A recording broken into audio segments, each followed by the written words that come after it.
பீகார் சட்டமன்ற தேர்தல் எப்போ வேணாலும் அறிவிக்கலாம் அப்படின்னு தான் இப்போ இருக்குது.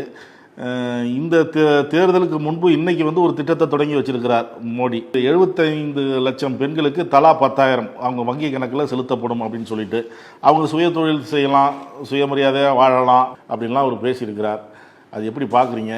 ஏற்கனவே அங்கே ஓட்டு திருட்டு குற்றச்சாட்டை ராகுல் காந்தி வைத்ததோடு மட்டுமல்ல 110 தொகுதிகளில் பேரணி நடத்தியிருக்கிறார்.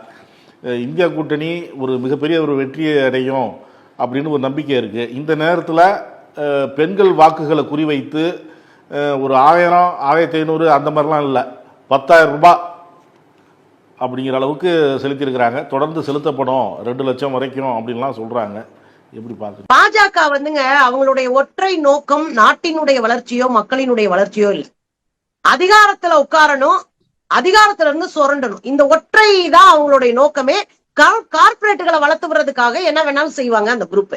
இதுல குறிப்பா நீங்க பாத்தீங்க அப்படின்னா 10,000 ரூபாய் நான் போடுறேன்றாங்க. நீங்க இதே போலதான் நீங்க மகாராஷ்டிரா தேர்தலை பார்க்கணும். மகாராஷ்டிரா தேர்தலுக்கு 5 மாசத்துக்கு முன்னாடி, சட்டமன்ற தேர்தலுக்கு 5 மாசத்துக்கு முன்னாடி நாடாளுமன்ற தேர்தல் வருது. 2024 நாடாளுமன்ற தேர்தல பாட்டு அடி வாங்குது. அங்க அடிச்சு நொறுக்கி இந்தியா கூட்டணி மிகப்பெரிய வெற்றியை மகாராஷ்டிரால அடையுது. ஒரு 5 மாசம்தான், அதுக்குள்ள எல்லா உள்ளடி வேலையும் பார்த்து ஒரு பெரிய தனித்த வெற்றியை அடையுது பாஜக.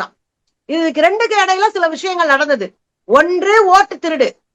ஓட்டு திருட்டுக்கான எல்லா வேலைகளையும் பார்த்தாங்க. ஒண்ணு. 2வது, 2,500 ரூபாய் பெண்களுக்கு நாங்க மாதம் கொடுக்க போறோன்னு தேர்தலுக்கு முன்னாடி அனௌன்ஸ் பண்ணிட்டு தேர்தலுக்கு முன்னாடி அவங்களுக்கு போட ஆரம்பிச்சிட்டாங்க.